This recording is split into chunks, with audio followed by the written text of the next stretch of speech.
নতুন শিক্ষাবর্ষের ২০ দিন পার হতে চললেও স্কুলগুলোতে এখনও পুরোদমে শুরু হয়নি শ্রেণী কার্যক্রম। অধিকাংশ শিক্ষার্থী বিনামূল্যের নতুন বই না পাওয়ায় বছরের শুরু থেকেই সীমিত সূচিতে চলছে ক্লাস। এতে শিক্ষা প্রতিষ্ঠানগুলোতে শিক্ষার্থীদের উপস্থিতিও খুব কম হচ্ছে। উদ্ভূত পরিস্থিতিতে অনেক স্কুলে আবার ক্রীড়া ও সাংস্কৃতিক কর্মকাণ্ড সহ শিক্ষা সহায়ক বিভিন্ন কর্মকাণ্ড চালানো হচ্ছে। বছরের শুরুতেই শিক্ষা কার্যক্রমের এই ঘাটতির শঙ্কায় রয়েছেন শিক্ষার্থী ও অভিভাবকরা।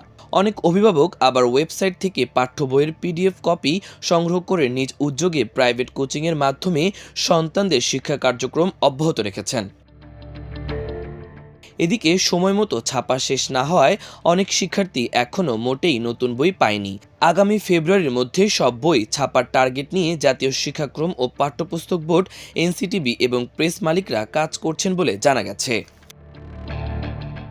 যদিও চুক্তি অনুযায়ী নির্ধারিত সময়ের মধ্যে ৫০% বই দিতে ব্যর্থ হয়েছে অধিকাংশ প্রেস। প্রাথমিকের ২০% এবং মাধ্যমিক পর্যায়ে ৬০% বই এখনও ছাপা বাকি রয়েছে বলে জানা গেছে। বই ছাপার সর্বশেষ অবস্থা সম্পর্কে এনসিটিবির chairman professor doctor A K M Riazul Hasan আমার দেশকে বলেন, প্রাথমিকের ১০ কোটি বইয়ের মধ্যে ৮ কোটি এরই মধ্যে স্কুলগুলোতে চলে গেছে, আর মাধ্যমিকের ৩০ কোটি বইয়ের ১২ কোটির মতো বই গেছে।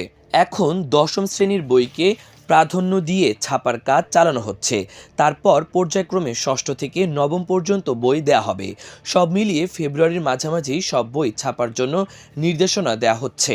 ছাপায় দেরি হওয়া প্রসঙ্গে এনসিটিবির চেয়ারম্যান বলেন, ১১৬টি প্রেসে দিনে ১,৪২,০০,০০০ বই ছাপার সক্ষমতা আছে বলে প্রেস মালিকরা জানিয়েছিলেন। অথচ বাস্তবে দিনে বই ছাপাচ্ছে ৪৮ লাখ। এই গতিতে বই ছাপা হলে শেষ হতে মার্চ-এপ্রিল লেগে যাবে। সে সময়ের মধ্যে ৫০% বই ছাপা শেষ হওয়ার কথা, তাতে তারা ব্যর্থ হয়েছে। দ্রুত বই ছাপা শেষ করতে বিশেষ উদ্যোগ নেওয়া হয়েছে জানিয়ে এনসিটিবির চেয়ারম্যান বলেন, যেসব প্রেস এরই মধ্যে কাজ শেষ করেছে অথবা যারা কাজ পায়নি তাদের দিয়ে বই ছাপাতে বলা হয়েছে। এই কাজ সংশ্লিষ্ট প্রেস মালিকরা না পারলে প্রয়োজনে এনসিটিবির উদ্যোগে ঠিক করে দেওয়া হবে। এদিকে সময়মতো শিক্ষার্থীরা বই না পাওয়ার সুযোগ নিয়ে একটি গ্রুপ বিনামূল্যে বই বাজারে বিক্রি করছে। এ প্রসঙ্গে এনসিটিবির চেয়ারম্যান বলেন, মূলত জেলা উপজেলা পর্যায়ে বইয়ের অতিরিক্ত চাহিদা দেয়া হয়। সাবেক শিক্ষামন্ত্রী ডক্টর দীপু মনির সময় থেকেই এই দুর্নীতি করে আসছে একটি চক্র। এর সঙ্গে শিক্ষা অফিসাররাও জড়িত। তারা টাকা পয়সা নিয়ে স্কুলগুলোকে অতিরিক্ত বইয়ের চাহিদা দিতে সহযোগিতা করেন। তবে এর সঙ্গে স্কুল কর্তৃপক্ষ জড়িত কিনা এমন প্রশ্নের জবাবে তিনি বলেন, এ বিষয়টি আমি নিশ্চিত নই।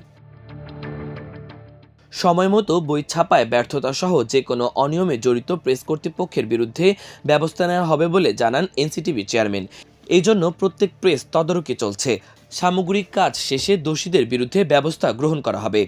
এদিকে বই ছাপার সর্বশেষ অবস্থা সম্পর্কে জানতে চাইলে মুদ্রণ শিল্প সমিতির ভাইস চেয়ারম্যান মোহাম্মদ হাসানুজ্জামান রবিন আমার দেশকে বলেন, সব প্রেসের রাত দিন কাজ চলছে। ফেব্রুয়ারির মধ্যেই সব বই ছাপা শেষ হবে ইনশাল্লাহ।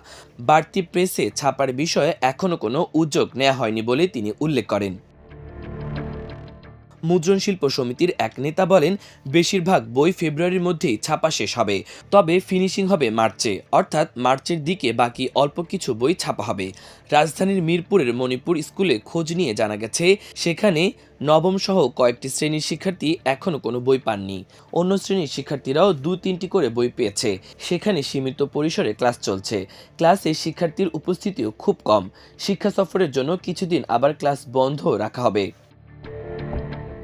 মতিঝিলের ন্যাশনাল আইডিয়াল স্কুলের সিনিয়র শিক্ষক কাকলি পারভিন জানান, সেখানে এতদিন বই ছাড়াই বাংলা, অঙ্ক ও ইংরেজি ক্লাস চালানো হচ্ছে। এছাড়া অন্য সহায়ক কার্যক্রমেও জোর দেওয়া হচ্ছে। এখনও পুরো ক্লাস শুরু হয়নি।